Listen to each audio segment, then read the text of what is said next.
Poznáte, deti, mravca Emila? Určite ste ho už stretli.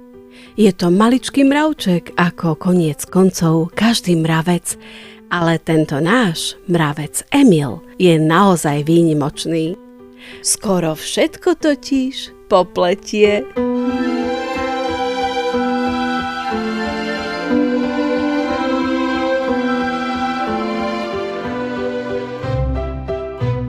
Dnes vám rozpoviem, ako si mravec Emil princeznu hľadal. Jedno dopoludnie sedel mravec Emil vo svojej malej kuchyni pri malom stole a popíjal bylinkový čaj z porcelánovej šálky. Ach, ako je tu ticho, premýšľal. Keby tu bol niekto so mnou.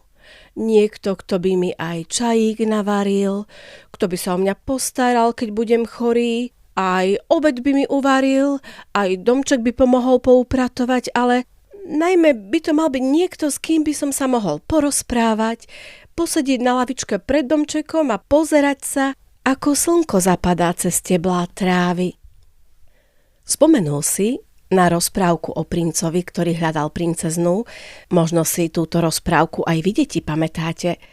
Princ poboskal zakliatú žabu a tá sa premenila na krásnu dievčinu.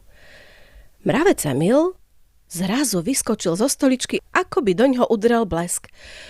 Už viem, kde ju nájdem, moju mravčiu princeznu, vykrikol. Veď aj ja môžem nájsť žabu. V mojom prípade bude stačiť aj malá žabka. Poboskám ju a uvidíme. Predstavil si mravec Emil, ako ho jeho malá princezna vezme do malého paláca, kde budú mať všetko, na čo si spomenú. Princezné predsa v takom paláci bývajú. Mravec Emil si zbalil do batôžka jedlo, pitie a vybehol z domčeka. Malé jazierko bolo celkom neďaleko, len pár ľudských krokov, ale mravček musel prekonávať steblá tráv, kamene a konáre sa mu zdali ako kopce. Nakoniec prišiel k jazierku, vyliezol na vysokú trávu a rozhliadol sa. Pri brehu, celkom blízko, oddychovala žaba. Pozdávala sa mu. Bola na žaby malá, ležala si vo vode a nehýbala sa. Možno je to ona, pomyslel si mravec Emil a premýšľal, ako sa k nej dostane tak blízko, aby ju mohol poboskať, ale zároveň nenápadne, aby ho nezbadala. Veď čo ak sa zľakne a možno čaká na iného princa? Už to mám, povedal si potichu, zložil ruksak na zem a vyliezol na tenké steblo trávy. Čím vyššie liezol, tým viac sa steblo nakláňalo a zrazu bol z neho most, po ktorom sa ponad vodu dostal až k žabke. Zahľadeli sa jeden druhému do očí. Ahoj, žabka, hľadám princeznu, ktorá sa stane mojou ženou. Určite si to ty a ja ťa teraz poboskám. Žaba sa napučila, žmurkla pravým okom, vystrčila dlhý lepkavý jazyk a mravec Emil sa ani nenazdal a už bol v jej papuli.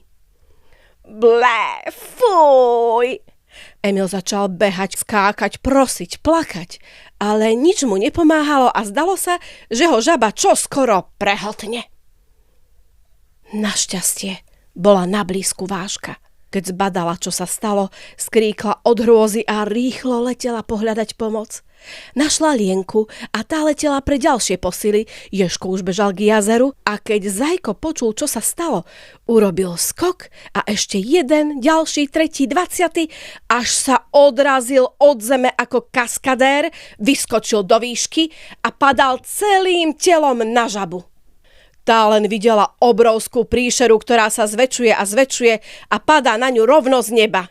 Od údivu otvorila ústa a v tom ju Zajko úplne pripučil.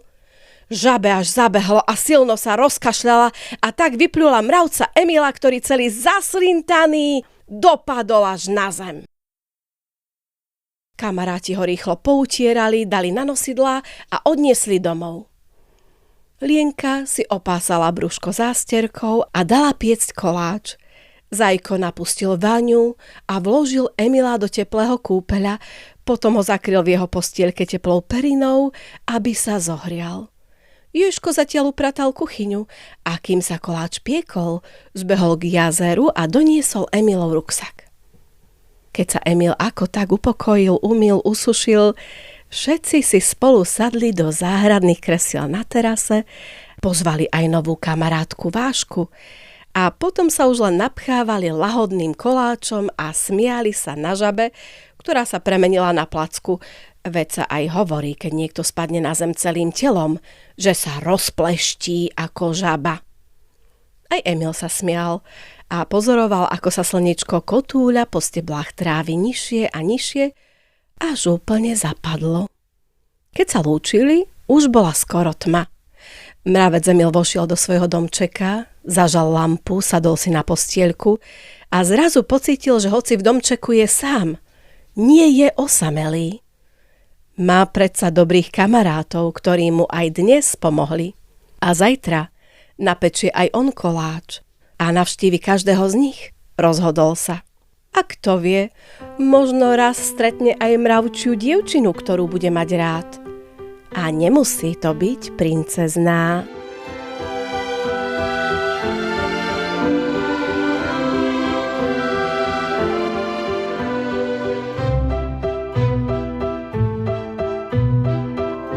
Tento príbeh, milé deti, pre vás napísala, nahovorila, hudbu vybrala aj zmixovala Dagmar Mozolová. Mravca Emila vymyslel Peter Mozola. Rozprávky o ňom rozprával našim deťom, keď boli malé, a tie naše deti, hoci veľké, nám do toho dodnes rozprávajú.